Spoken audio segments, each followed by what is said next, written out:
Hey guys, I just recorded this look. Let me know what you think. If you're interested, watch the video. Thank you. See you soon. Hey guys, thanks for watching. I'm just brushing the old brows, getting them fluffed out a bit. And then I'm going to go ahead and start with the Makeup Forever Ultra HD stick. It's a medium to full coverage. I just take a little brush and swipe it across and then just start buffing it into the skin. It's really great for if you are a little bit normal to dry. If you're oily, you will want to set this with some powder. But I just work it really well into the skin, and I even like to use my hands just to press it in. Kind of have it become a part of the skin. And then I'm just brushing the brows again, going in with a Wet n Wild eyebrow and eyeliner pencil in Taupe.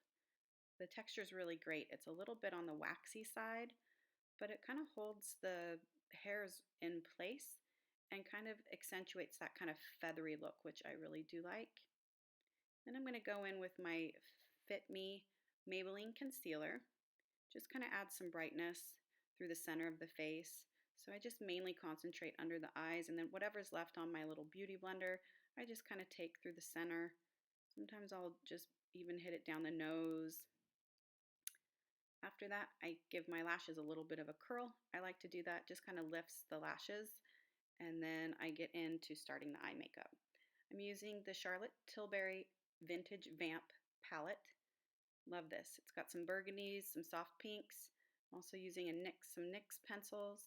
I'm taking the lighter shade, which is like a soft pinky shade, and just highlighting under the brow, and then also kind of hitting it into the inner corners. After that, I'm going to go in with the NYX pencil and use that as a kind of an eyeshadow base. I just swipe it all over. It doesn't have to be perfect. I take a little pencil brush and then I pretty much just blend that out. Like I said, it doesn't have to be perfect. Just kind of getting a nice little base for your shadow to cling to. So I just buff that, and then I'm going to go in with the Charlotte Tilbury palette and use that shade right there. And I'm just going to go ahead and place that on the lid and just kind of pack that on the lid. Concentrate the color from lash line to the lid.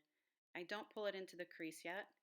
I'm actually going to use that same shade as my transition color just by kind of blending and sweeping upwards. I do follow the shape of my eye, so I'm not really like structuring too much here either. Just basically taking that tip and just moving that product upwards a little bit. So it's creating a little bit of a ombre effect, if you will. I actually like to sometimes just use two shadows like this, very simple. And you just buff it up, and then you just have a nice kind of gradient fade. And I think the color actually is pretty universal for most eye shades.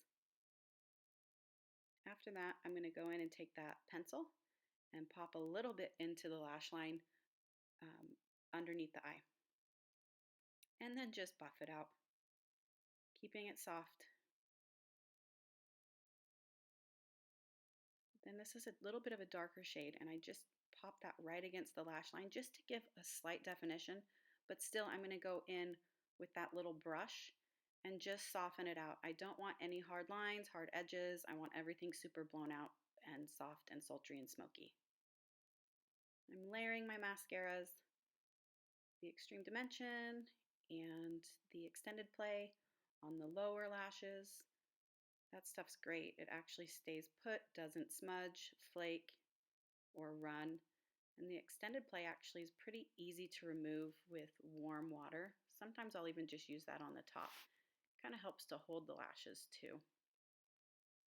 My lashes tend to be pretty straight, so the Extended Play actually kind of keeps them held up. Now I'm going to go in and warm up my complexion because my foundation is a tiny bit more of a winter shade for me, but I'm just warming up with that bronzer.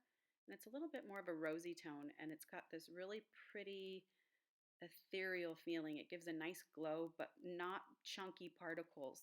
It's very soft and glowy. And just buff that out through the edges, warming up my complexion. Then I'm going to go in with MAC Gingerly Blush. I love it. It's one of my faves.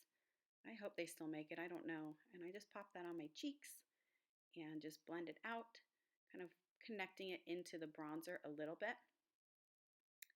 And then my skin looks a little bit more live to it. And then Fix Plus, adding some hydration. It also gives kind of a glow. And it also kind of, when you push it in like that, it kind of locks in for the rest of the day. And then I'm going to go in and just finish the look with a little bit of a gloss. I like these glosses. They're not too sticky and they have a nice amount of color. Oh, just push a little bit more blush. Sometimes that just brings it all together. I'm going to take the darker liner and go on the inner rim just to add a little bit more of a smoky effect. But I'm not doing too much, just a nice little sheer coat. And then that just pretty much finishes the look. Buff it out, and we're good to go. Thanks for watching.